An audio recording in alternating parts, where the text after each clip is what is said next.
السلام علیکم ورحمۃ اللہ وبرکاتہ۔ عزیزان ملت اسلامی، آپ تمام امتی کو ابو فصل کی طرف سے سلام عرض ہے۔ گھر میں بڑی پردانشین عزت دار ماں اور بہنوں کو ابو فصل کی طرف سے سلام عرض ہے۔ بہرحال اللہ سے امید ہے آپ لوگ خیریت سے ہوں گے، اللہ کی حفاظت میں ہوں گے۔ ان ملونوں کی ملامت سے، ان فرقہ پرستوں کی فرقہ پرستی سے، ان درندوں کی درندگی سے محفوظ ہوں گے۔ اللہ آپ لوگوں کو اپنے حفظ امان میں رکھے، اللہ اپنی حفاظت میں رکھے، اللہ ہر آبا سے، ہر شر سے محفوظ رکھے۔ بہرحال میرے عزیز دوستوں، میرے بھائیوں، دیش کے حالات سے بھی آپ لوگ واقف ہیں اور دیش کے باہر کے حالات سے بھی آپ لوگ بجا واقف ہیں، لیکن دیش کے باہر کی خبر سناؤں گا جی سی سی خلیج کی، جو کہ کویت اور قطر نے جو اقدامات کیے ہیں، بہت اچھے اقدامات کیے ہیں۔ ابھی تک تو خالی بول بچن چلتا تھا ان کا، خالی بولتے تھے، جملہ بازی ہوتی تھی، ویسے دل سے کام کرتے تھے لوگ۔ ان کے اوپر پریشر ڈال کے، دباؤ ڈال کے روکا جاتا تھا کام کرنے سے، یا کچھ فیصلے ہو جانے کے باوجود بھی کارروائی نہیں ہوتی تھی۔ اب جس طریقے سے کارروائی کی جا رہی ہے وہ قابل دید ہے، قابل لشکر ہے۔ جس طریقے سے ایک نیا قانون لاگو کر رہے ہیں ابھی کویت، جبکہ ہر 2 سال 3 سال میں کرتے ہیں، جو بھی بغیر اقامے کے رہتے ہیں، جو مخالفت القانون بولتے ہیں، وہاں پہ مخالفت قانون الاقامہ ہے۔ چاہے قطر میں، کویت میں ایک قانون، ایک بل پاس کیا گیا ہے وہاں پہ، وہاں کے اسمبلی سے، مجلس العلماء کے، کیونکہ ابھی بادشاہت ہے وہاں پہ، راجہات ہے وہاں پہ، اس امیر ہے وہاں پہ، اس کے باوجود سب کچھ یہ جتنے بھی اقدامات کرنے کے ہیں، جتنے بھی فیصلے لینے کا ہے، چاہے اجانب کے تعلق سے ہو، یا وزارت الخارجیہ کے تعلق سے ہو، وزارت الاشغال کے تعلق سے ہو، صحہ ہو، تربیہ ہو، نفت ہو، یہ سارے اکثریت دیکھ کے، یعنی سارے ایم پیز کا فیصلہ کیا ہوتا ہے اس کے مد نظر چل رہے ہیں۔ نہیں تو وہاں پہ کیا ہے، پارلیمنٹ کینسل ہوتے جا رہی، ناراضگی ظاہر کر رہے ہیں، اس لیے ان چیزوں کو مد نظر رکھتے ہوئے یہ فیصلہ کیا گیا، جو کہ ایک بہت اچھی بات ہے۔ رمضان کے آتے آتے یہ تو خوشخبری ہو گئی کہ کیونکہ کئی سالوں سے لوگ اپنے ماں باپ سے، اپنے بہنوں بھائیوں سے، اپنے بیوی بچوں سے دور ہیں، حالانکہ کفیلیں بلاتے ہیں، تکلیفیں دیتے ہیں، اذیتیں دیتے ہیں، مجبوراً آدمی کو 4 پیسے کمانے جاتا ہے، لیکن اس کو تکلیفیں دینے کی وجہ سے وہ گھر چھوڑ کر دوسری جگہ چلے جاتا ہے، وہ دکان چھوڑ کر دوسری جگہ چلے جاتا ہے، وہ کمپنی چھوڑ کر جہاں پہ تنخواہیں نہیں ملتے ہیں چھوڑ کر دوسری طرف چلے جاتا ہے، تو اس کو کہا جاتا ہے مخالفت القانون الاقامہ۔ ہاں، بیچ میں اگرچہ پکڑے گئے اس درمیان تو سیدھا پولیس پکڑ کے جیل بھیجتی ہے، جیل سے جس کو کہا جاتا ہے وہاں سے اباد کر دیتے ہیں، فنگر کر کے بھیج دیتے ہیں ملک کو۔ اور جو بچتے بچاتے کام کرتے ہیں، پیسہ تو جمع کر لیتے ہیں، لیکن ملک کو آ نہیں سکتے قانونی طور سے۔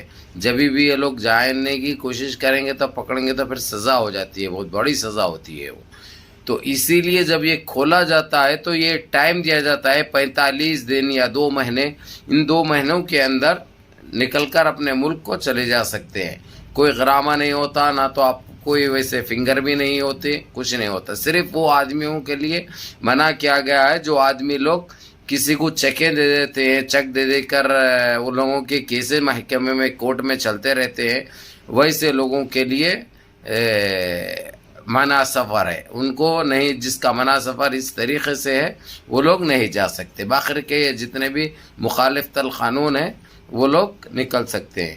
یہ ایک بہت اچھا چیز ہو گئی ہوئی ہے کہ لوگ اپنے گھروں کو آ سکتے ہیں، اور یہ انشاءاللہ ہو سکتا ہے 1-2 دن میں، رمضان سے پہلے مثال کے طور پہ 11 کو اگرچہ سحر ہے تو 10 تاریخ تک یہ قانون لاگو ہو جانے کی بات چل رہی ہے، کیونکہ یہ آج ہی فیصلہ ہوا ہے، اسی لیے یہ کل سے یا پرسوں سے یہ اقدامات یہ لوگ تو پہلے ہی کر چکے ہیں، اس چیزوں کا بندوبست وہ لوگ، لیکن ابھی وہ قانون پاس ہو گیا۔ یہ ہر اجنبی کے لیے، چاہے کون سی بھی کنٹری کے رہو، چاہے انڈیا سے رہو یا سری لنکا سے رہو یا نیپال سے رہو یا فلپین سے رہو یا تھائی لینڈ سے رہو یا مصر سے رہو یا سیریا سے رہو یا پاکستان سے رہو یا افغانستان سے رہو، کدھر سے بھی رہو، ان سب کے لیے ایک چیز اچھی ہے، اور خاص کر مسلمانوں کے لیے تو بہت اچھی ہوگی، کیونکہ آنے والا ٹائم تو ماہ رمضان ہے، برکتوں والا مہینہ ہے، کریم اور رحیم مہینہ ہے.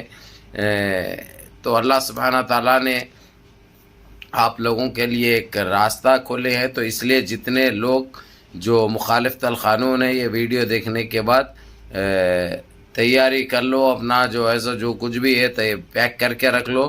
اور جس کے پاس پاسپورٹ نہیں ہے، جو پرانے اسپانسر کے پاس پاسپورٹ رکھ کے تم لوگ بھاگے ہیں، وہ لوگ ایمبیسی جا سکتے ہیں. ایمبیسی جا کے ای سی بول کے ایک پیپر دیتے ہیں، وہ لوگ کارڈ دیتے ہیں. آپ کا پاسپورٹ کاپی بھی ہے، آپ کے پاس نہیں ہے تو اپنے ملک سے منگا لے کر وہ لے کر جاؤ وہاں پہ. وہ لوگ تم کو ای سی وہ کارڈ بنا کے دیں گے.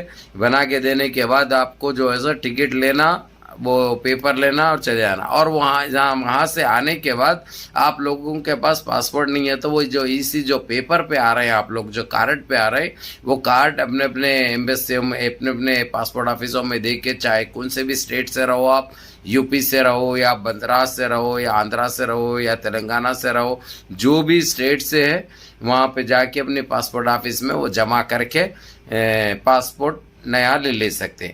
کیونکہ وہ اسی پیپر پہ آپ کا پاسپورٹ نمبر، آپ کا نام، آپ کے ہر وہ چیز، آپ کا ایڈریس، ہر وہ چیز اس کے اوپر آئے گی. وہ سیم پاسپورٹ کا ہی کام کرتا ہے وہ کارڈ. تو اس لیے آپ لوگوں کو چنتا کرنے کی ضرورت نہیں ہے. وہی نمازوں کی پابندی کرو اور اللہ سے دعا کرو، اپنے گناہوں کی توبہ کرو. یہ ایک بہت اچھا قانون نکلا ہے عین رمضان کے سامنے. اور یہ اقدامات قطر میں بھی رہنے والوں کے لیے سیم ہوں گے. جو جس طریقے سے میں نے بتایا ہوں وہی چیز قطر میں رہنے والوں کے لیے بھی ہوگی. اسی لیے جس کے پاس پاسپورٹ ہے ٹھیک ہے، جس کے پاس نہیں ہے فکر کرنے کی ضرورت نہیں ہے. پاسپورٹ کاپی موسٹ ہے. اگرچہ آپ سفارے کو جا رہے ہیں یعنی ایمبیسی کو جا رہے ہیں تو پاسپورٹ کاپی لے جانا آپ کو بہت ضروری ہے. پاسپورٹ کاپی اور اس کے ساتھ آپ کی ایک پاسپورٹ سائز کی ایک فوٹو لے کر جائیے. وہ فوٹو اسی لیے کیونکہ جو کارڈ آپ کو ای سی جو دیں گے اس کے اوپر لگا کر اسٹیمپ ماریں گے وہ فوٹو کے اوپر. تو اس لیے آپ کو ایک فوٹو اور وہ لے کے جا کر تیار کر کے رکھ لیجئے انشاءاللہ تعالی. اور اگرچہ ٹکٹ بھی خرید سکتے ہیں آپ لوگ، خریدے نہیں بھی خرید سکتے ہیں اگرچہ، تو پھر راستہ دوسرا میں بتاؤں گا. ٹکٹ کے پیسے نہیں ہیں اگرچہ تو آپ لوگ کو کہاں پہ جانا ہے، جا کے جو ہے سو وہ ای سی پیپر دے کر بتا کر ٹکٹ کہاں سے لینا ہے وہ راستہ بھی آپ لوگوں کو سالمیہ میں ہے کویت کا تو، اور قطر کا جو ہے سو انشاءاللہ ہو سکتا ہے میرے کو 1-2-3 گھنٹے میں کہاں پہ ہے وہ بھی معلوم ہو جائے گا. تاکہ آپ لوگوں سے میں شیئر کر دوں گا انشاءاللہ، بتا دوں گا. تو بہرحال میرے عزیز دوستوں، میرے بھائیوں، یہ ایک بہت اچھی خبر ہے. آپ لوگ بھی دیکھو اور دیکھ کر اپنے جو ضرورت مند ہیں ان تک بھیجو. کیونکہ یہ موقع بار بار نہیں آتے. لوگ سالوں سے انتظار کرتے بیٹھے ہوئے ہیں. اللہ سبحانہ تعالیٰ نے آپ لوگوں کی دعاؤں کو قبول فرمائے. جو آپ کے دل عزیز جو بھی ہے وہ لوگ آنے کے راستے بنے ہیں. اب ان کی مرضی ہے، اگرچہ وہ آنا چاہ رہے ہیں تو اس طریقے سے آ سکتے. اور کچھ ہے اگرچہ مزید تو انشاءاللہ تعالی میرے سے رابطہ کرو. جتنا ہو سکتا انشاءاللہ میں کوآپریٹ کروں گا، برابر مدد کروں گا انشاءاللہ. اور چاہے کویت کا ہو یا قطر کا ہو مزید. لیکن ان لوگوں کے لیے وہ چیز نہیں ہے جو کیسوں میں مبتلا ہے، جو محکمہ خسر عدل میں جس کے کیسیں چل رہے ہیں، چاہے چکے دیے ہوئے ہیں کسی کو، تو ان کو جب تک وہ کلیئر نہیں کرے وہ نہیں نکل سکتے.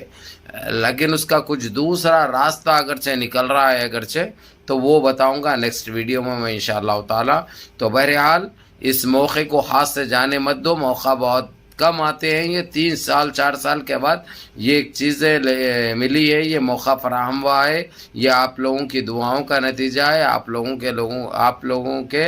لوگوں کے لیے یہ موقع فراہم ہوا ہے. انشاءاللہ منظم رہیے، متحد رہیے، اپنی صفوں میں اتحاد برقرار رکھیے، نمازوں کی پابندی کریے، ماں باپ کی خدمت کریے، بڑوں کے احکام پہ عمل کریے. السلام علیکم ورحمۃ اللہ.